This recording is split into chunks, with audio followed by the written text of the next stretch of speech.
ಅಧ್ಯಕ್ಷರೇ, ತಾವು ಅಂತೂ ಇಂತೂ ನಮ್ಗೆ ಅವಕಾಶ ಕೊಡಕ್ಕೆ ಒಂದು ಪ್ರಯತ್ನವನ್ನ ಮಾಡಿದ್ದೀರಾ.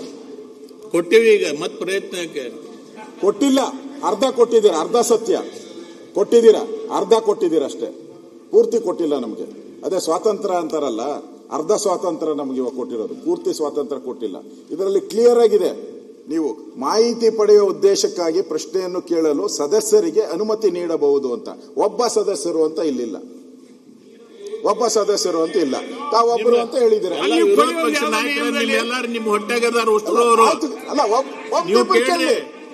ಒಬ್ಬರೋ ಇಬ್ಬರೋ ಕೇಳಲಿ ಅಷ್ಟೇ, ಏನ್ ಜಾಸ್ತಿ ಎಲ್ಲರೂ ಕೇಳಬೇಕು ಅಂತ ಏನಿಲ್ಲ, ಒಂದಿಬ್ಬರು ಕೇಳಲಿ. ಅದ್ರ ಬಗ್ಗೆ ನಾನೇನು ನೀವು ಅದನ್ನ ಮಾತಾಡಕ್ ಹೇಳ್ತೀರಿ, ನಿಮ್ಮ ಉಪನಾಯಕರು ಹೇಳ್ತಾರೆ. ಇಲ್ಲ ಇಲ್ಲ, ನಾನು ಹೇಳಿದ್ದು ಯಾವುದೋ ಅವ್ರು ರಿಪೀಟ್ ಮಾಡಬೇಡಿ, ನಾನು ಹೇಳಿದ್ದು ಯಾರೋ ರಿಪೀಟ್ ಮಾಡಬೇಡಿ. ಅಧ್ಯಕ್ಷರೇ, ಇಲ್ಲಿ ನನ್ನ ಪ್ರಶ್ನೆ, ಮೈಸೂರು ಆಸ್ಪತ್ರೆಯಲ್ಲಿ ದಾಖಲಾಗಿದ್ದಂತ 4ನೇ ವ್ಯಕ್ತಿ, 3 ಜನಕ್ಕೆ ಗುಂಡಾರಿಸಿದ್ದಾರೆ, 4ನೇವರೆಗೂ ಗುಂಡು ಹೊಡೆದಿದ್ದಾರೆ. ಆ 4ನೇ ವ್ಯಕ್ತಿ ಮೈಸೂರು ಆಸ್ಪತ್ರೆಯಿಂದ ನಿಗೂಢವಾಗಿ ಕಾಣೆ ಆಗ್ತಾರೆ. ಯಾಕೆ ಕಾಣೆ ಆಗ್ತಾರೆ? ಆತ ಸತ್ಯ ಸಂಗತಿ ಬಯಲು ಮಾಡ್ತಾನೆ ಅಂತೇನೆ ಕಾಣೆ ಆಗ್ತಾರ? ಯಾಕೆ ಕಾಣೆ ಆಗ್ತಾರೆ? ಅದು ಅವನು ಇದುವರೆಗೂ ಸರ್ಕಾರ ಹೇಳಿಲ್ಲ. ಅವರು ಸ್ಟೇಟ್ಮೆಂಟ್ ಅಲ್ಲೂ ನಾನು ನೋಡಿದೆ, ಆ ಸ್ಟೇಟ್ಮೆಂಟ್ ಅಲ್ಲಿ ರಾಮಲಿಂಗಾರೆಡ್ಡಿ ಅವರಲ್ಲಿ 4ನೇ ವ್ಯಕ್ತಿ ಇದ್ದಾನೆ. ಅಲ್ಲಿ ಎನ್ಕೌಂಟರ್ ಆದಂತಹ ಸಂದರ್ಭದಲ್ಲಿ 4ನೇ ವ್ಯಕ್ತಿ ಇದ್ದಾನೆ. ಆ 4ನೇ ವ್ಯಕ್ತಿ ಬಗ್ಗೆ ಇವರ ಸ್ಟೇಟ್ಮೆಂಟ್ ಅಲ್ಲಿ ಎಲ್ಲೂ ಇಲ್ಲ. ನನ್ನ ಪ್ರಶ್ನೆ ಸರ್ಕಾರಕ್ಕೆ, ಡೌಟ್ ಎಲ್ಲಿ ಬರ್ತಾ ಇದೆ ಜನಗಳಿಗೆ? ರೈತರ ಸಂಘ ಯಾಕೆ ಹೋರಾಟ ಮಾಡ್ತಾ ಇದ್ದಾರೆ? ರೈತರು ಯಾಕೆ ಹೋರಾಟ ಮಾಡ್ತಾ ಇದ್ದಾರೆ? 5,000 ಜನ ಯಾಕೆ ಸೇರ್ಬಿಟ್ರು? ಏನೋ ಇವನ್ ಕಾಡುಗಳ್ಳ ಅಂದಿದ್ರೆ, ವೀರಪ್ಪನ ಕಾಡುಗಳ್ಳ ಅಂತ ನಾವು ಕೇಳಿದ್ವಿ, ಇವ್ ಕಾಡುಗಳ್ಳ ಅಂತ ಹೇಳಿದ್ರೆ ಇಷ್ಟೊಂದು ಜನ 5,000 ಜನ ರೈತರೆಲ್ಲ ಬಂದು ಹಸಿರು ಟವಲ್ ಹಾಕೊಂಡು ಯಾಕೆ ಹೋರಾಟ ಮಾಡ್ತಾ ಇದ್ರು? ನನ್ನ ಪ್ರಶ್ನೆ. ಆಮೇಲೆ ಅವರ ರಾಮಲಿಂಗಾರೆಡ್ಡಿ ಅವರು ಸ್ಟೇಟ್ಮೆಂಟ್ ಅಲ್ಲಿ ಬರೆದಿದ್ದಾರೆ, ಪರಿಶೀಲಿಸಲಾಗಿ ಅಂತೋಣಿ ಸ್ವಾಮಿ ಬಿನ್ ಪೆರಿಯ ನಾಯಗನ್ ಇವರು ಅರಣ್ಯ ಅಪರಾಧ ಪ್ರಕರಣದಲ್ಲಿ ಭಾಗಿಯಾಗಿರೋ ಬಗ್ಗೆ ಯಾವುದೇ ಮಾಹಿತಿ ಕಂಡು ಬರುವುದಿಲ್ಲ ಅಂತಾರೆ ಅವ್ರ ಸ್ಟೇಟ್ಮೆಂಟ್ ಅಲ್ಲಿ. ಸತ್ಯ ಹೇಳವ್ರೆ ನೋಡಿ, ಬಾಲಕೃಷ್ಣ ಕರೆಕ್ಟ್ ಆಗಿ ಮಾತಾಡ್ತಾವ್ರೆ. ಸತ್ಯ ಇಲ್ಲ ಅಂದವ್ರನ್ನ ಹೆಂಗೆ ಎನ್ಕೌಂಟರ್ ಮಾಡ್ತೀರಾ? ಕಾಡುಗಳ್ಳ ಅಂತ ಹೆಂಗೆ ಎನ್ಕೌಂಟರ್ ಮಾಡ್ತೀರಾ? ಅವನಿಗೆ ಇಲ್ಲ ಅಂದ್ಮೇಲೆ ಅವನು ಅಬಿಚುವಲ್ ಏನನ್ನೋದು ಸುರೇಶ್ ಕುಮಾರ್ ಅವರು ಅಫೆಂಡರ್, ಅಬಿಚುವಲ್ ಅಫೆಂಡರ್ ಇದಾರಲ್ಲ. ಈಗ ಯಾರೋ 1 ಕೊಲೆ ಮಾಡಿರ್ತಾನೆ, 2 ಮಾಡಿರ್ತಾನೆ, ಈ ತರ ಆಗಿದ್ರೆ ಅವನ ರೆಗ್ಯುಲರ್ ರೌಡಿ ಅನ್ನೋ ತರ ಇರ್ತೈತೆ. ರೆಗ್ಯುಲರ್ ರೌಡಿ ಲಿಸ್ಟ್ ಅಲ್ಲಿ ಇರ್ಬೇಕು ಅವನು. ಇವನೇನು ಇಲ್ಲ, ರೌಡಿ ಲಿಸ್ಟ್ ಅಲ್ಲೇ ಇಲ್ಲ ಇವನು. ಹೆಂಗೆ ಮಾಡಿದ್ರಿ ಅವನಿಗೆ?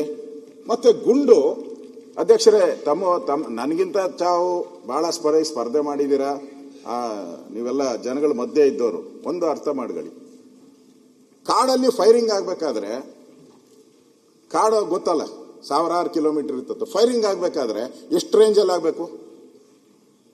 ಪರಮೇಶ್ವರ್ ಉತ್ತರ ಕೊಡ್ತಾರೆ, ಆಮೇಲೆ ಕೇಳಿ ಅವರು. ಪರಮೇಶ್ವರ್ ಸತ್ಯ ಹೇಳ್ತಾರೆ ಅಂತ ನಾನು ತಿಳ್ಕೊಂಡು, ಎಷ್ಟು ಇದ್ರಾಗಬೇಕು? ಒಂದು ಅರ್ಧ ಕಿಲೋಮೀಟರ್ ದೂರ ರೇಂಜ್ ಏನಿರ್ತೈತೆ ಅದರದ್ದು? ಇವ್ರದ್ದು ರೇಂಜ್ ಏನಿದೆ? ಆ ಗನ್ನಿನ ರೇಂಜ್ ಏನಿದೆ? ಅರ್ಧ ಕಿಲೋಮೀಟರ್ ರೇಂಜಲ್ಲಿ ಹೊಡೆದಿದ್ದಾರ? 1/4 ಕಿಲೋಮೀಟರ್ ರೇಂಜಲ್ಲಿ ಹೊಡೆದಿದ್ದಾರ? ಸ್ಪಾಟ್ ಅಲ್ಲಿ ಅಂದ್ರೆ ಹತ್ತಿರದಿಂದ ಹೊಡೆದಿರೋದ್ರ ಬಗ್ಗೆ ಡಾಕ್ಟರ್ ಹೇಳಿದ್ದಾರೆ. ಪಾಯಿಂಟ್ ಬಹಳ ನಿಯರೆಸ್ಟ್ ಅಲ್ಲಿ ಹೊಡೆದಿರೋದು. ನಿಯರೆಸ್ಟ್ ಅಲ್ಲಿ ಹೊಡಬೇಕಾದ್ರೆ ಅದು ಹೆಂಗೆ ಫೈರಿಂಗ್ ಅಂತ ಆಗುತ್ತೆ? ಹೇಳಿ, ನೀವು ಉತ್ತರ ಕೊಡಿ. ನಾನೇನು ಇದಕ್ಕೆ ನಾನು ಕೇಳ್ತಾ ಇರೋದು ನನ್ನ ಸ್ಯಾಟಿಸ್ಫ್ಯಾಕ್ಷನ್ಗಲ್ಲ ನಾನು ಉತ್ತರ ಕೇಳ್ತಾ ಇರೋದು. ಅಲ್ಲಿ ಯಾರು ಇಡೀ ರಾಜ್ಯದ ಜನ ಪ್ರಶ್ನೆಗಳನ್ನು ಕೇಳ್ತಾ ಇದ್ದಾರೆ, ಅಲ್ಲಿ ರೈತರು ಕೇಳ್ತಾ ಇದ್ದಾರೆ, ಅವ್ರ ಪ್ರಶ್ನೆ. ನೀವು ಆಯ್ತಪ್ಪ, ಅವನು ಆತ್ಮರಕ್ಷಣೆಗೆ, ರಾಮಲಿಂಗಾರೆಡ್ಡಿ ಅವರು ಆತ್ಮರಕ್ಷಣೆಗೆ ಮಾಡುವಂತ ಕಾನೂನು ಅಧಿಕಾರ ಇದೆ ನಮಗೆ ಅಂತ ಹೇಳಿ, ಯಾರಿಲ್ಲ ಅಂತ ಹೇಳಿದ್ರು. ಪೊಲೀಸರಿಗೆ ಆತ್ಮರಕ್ಷಣೆ ಮಾಡೋ ಅಧಿಕಾರ ಇದ್ದೇ ಇರ್ತತೆ, ಜನಗಳಿಗೂ ಹಂಗೆ ರಕ್ಷಣೆ ಮಾಡುವಂತ ಅಧಿಕಾರ ಜನಗಳಿಗೂ ಇದೆ ಸ್ವಾಮಿ. ಜನರ ಪ್ರಾಣನ ಹಂಗೆ ತೆಗಿಯಕ್ಕಾಗಲ್ಲ, ನೀವು ಸುಮ್ನೆ ತೆಗಿಯಕ್ಕಾಗಲ್ಲ. ಇನ್ನೊಂದು 3ನೇ ಪ್ರಶ್ನೆ ಅಧ್ಯಕ್ಷರೇ, ಇಷ್ಟು ಹತ್ತಿರದಿಂದ ಹೊಡೆದಿದ್ದೀರಾ ನೀವು, ನಿಯರೆಸ್ಟ್ ಹೊಡೆದಿದ್ದಾರೆ. ಅದು ಹೆಂಗಾಗ್ತೈತೆ? ಅದು ಇದು ನನ್ನ ಆತ್ಮರಕ್ಷಣೆಗೋಸ್ಕರ ಹೆಂಗಾಗ್ತೈತೆ? ನೀವು ಕಾಲಿಂದ ಕೆಳಗಡೆ ಹೊಡಿಬೋದಾಯ್ತು. ಹೃದಯಕ್ಕೆ ಹೊಡೆದಿದ್ದಾರೆ, ಕತ್ತು ಹೊಡೆದಿದ್ದಾರೆ ಅವ್ರಿಗೆ. ಓಕೆ, ಆಯ್ತು.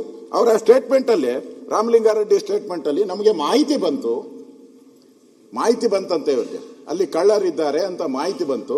ನಾವು ಹೋಗಿ ರೈಡ್ ಮಾಡ್ತಿರುತ್ತೆ. ಕಳ್ಳರಿದ್ದಾರೆ ಅಂತ ಮಾಹಿತಿ ಬಂದ ಮೇಲೆ 4 ಜನ ಹೆಂಗ್ ಹೋದ್ರಿ ನೀವು? ಎಷ್ಟು ಜನ ಸ್ಟಾಫ್ ಇದ್ದಾರೆ ಆ ರೇಂಜ್ ಅಲ್ಲಿ ನಿಮಗೆ? 100-200 ಜನ ಇರ್ತಾರೆ. ನಾನು ಹೋಗಿದ್ದೀನಿ ಕಾಡಲ್ಲಿ, ಕೋಚಿಂಗ್ ಕ್ಯಾಂಪ್ಸ್ ಇರ್ತೈತೆ ಅಲ್ಲೇ. ನೀವು ಡಿ ಫಾರೆಸ್ಟ್ ಒಳಗಡೆ ಸುಮಾರು ಒಂದು 400-500 ರೆಗ್ಯುಲರ್ ಆಗಿ ಇದ್ದೇ ಇರ್ತಾರೆ ಅಲ್ಲಿ. ನಾನು ಹೋಗಿದ್ದೀನಿ, ಆ ಸ್ಪಾಟ್ಗೆ ಹೋಗಿ ಬಂದಿದ್ದೀನಿ. ನಾನು ಕೂಡ ರೆಗ್ಯುಲರ್ ಆಗಿರ್ತಾರೆ ಅಲ್ಲಿ. 4-5 ಜನ ಇರ್ತಾರೆ, ಓದೋರು ಬೇರೆ 4 ಜನ. ಇಷ್ಟು ಜನ ನಿಮಗೆ ಸ್ಟಾಫ್ ಇದ್ಕೊಂಡು, 100 ಜನ ಸ್ಟಾಫ್ ಇದ್ಕೊಂಡು ಅವ್ರನ್ನ ಸುತ್ತುವರೆದು ಯಾಕೆ ಹಿಡಿಯಕ್ಕಾಗಿಲ್ಲ? ಆಯ್ತು, ಹೊಡೆದ್ರಿ, ಏನು ಒಳ್ಳೆ ಇದು ಏನೋ ಸೀರಿಯಸ್ ಆಗಿ ಒಬ್ಬರಾದ್ಮೇಲೆ ಒಬ್ರು 3 ಜನ ಹೊಡೆದಾಕ್ಬಿಟ್ರಿ. 4 ಜನ ಹೊಡೆಯುವಂತ ಅವಶ್ಯಕ, 3 ಜನ ಸಾಯಿಸುವಂತ ಅವಶ್ಯಕತೆ ಏನಿತ್ತು ಇದರಲ್ಲಿ? ಒಬ್ಬ ಸತ್ತಿದ್ರೆ ಉಳಿದವರೆಲ್ಲ ಓಡೋರು. ಒಬ್ಬ ಸಾಯ್ಬೇಕು ಅಂತಾನೂ ನಾನು ಹೇಳಲ್ಲ, 3 ಜನ ಓಡೋರು. 3 ಜನರ ಮೇಲೂ ನೀವು ಗುಂಡಾರಿಸಿದಿರಲ್ಲ, ಯಾಕೆ 3 ಜನದ ಗುಂಡಾರಿಸ್ತೀರಿ ನೀವು?